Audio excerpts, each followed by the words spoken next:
The dog on Miller Road. You ever hear a dog laugh? I have.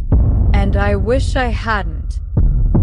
I grew up in a small town in western Kentucky, just a stretch of two-lane roads and cornfields. Folks around there say strange things live in the woods, but we mostly keep our heads down and mind our own. Back in the summer of '98, I worked nights at a grain mill outside town. Every evening I'd drive the old Miller Road to get home. It's a narrow, twisting road with no lights, just trees crowding in from both sides. You don't pass another car for miles. One night, about 2 a.m, I saw something sitting right in the middle of the road. Looked like a dog at first, black, big-shouldered, head low. I slowed down and honked. It didn't move. I rolled down the window to yell, and that's when it turned its head. Its eyes caught the headlights, not yellow like most animals, but pale, almost white. And it grinned.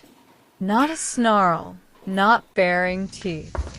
A grin, wide and human-looking.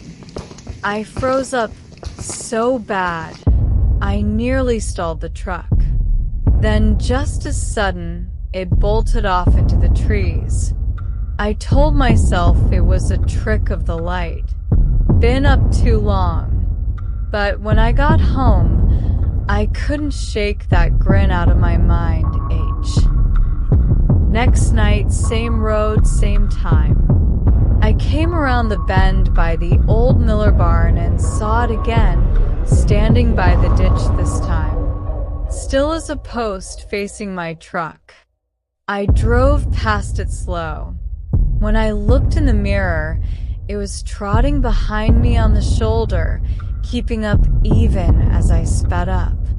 I pushed the gas till I hit 70, but that thing stayed in the headlights just long enough for me to see its legs weren't moving right, like they were too long, bending the wrong way. By the time I reached town, it was gone. When I told my uncle, he said, "That ain't no dog. That's the Miller Road Hound."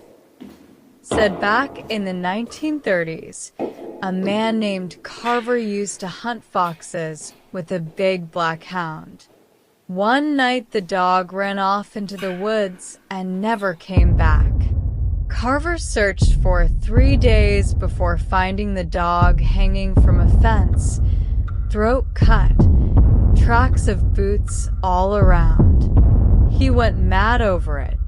A week later, he was found the same way, hanging in the same spot.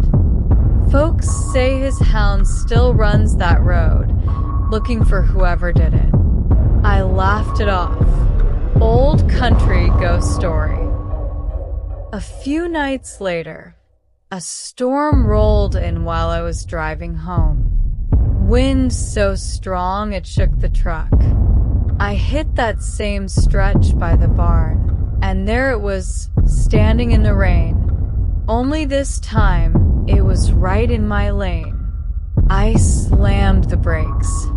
The truck skidded, stopped just short of it.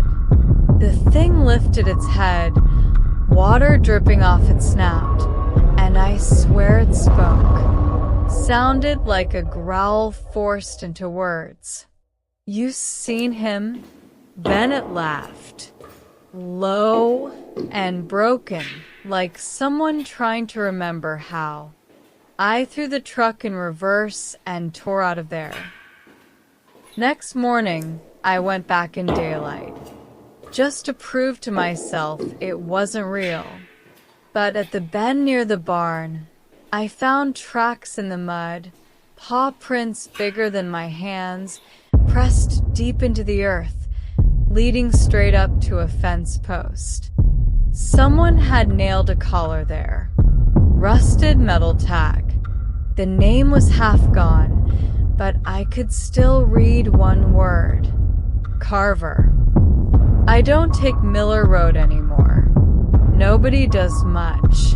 But every so often, when the wind's right and the night's quiet, folks in town still swear they hear a dog out there, laughing, slow and low, like it knows something you don't.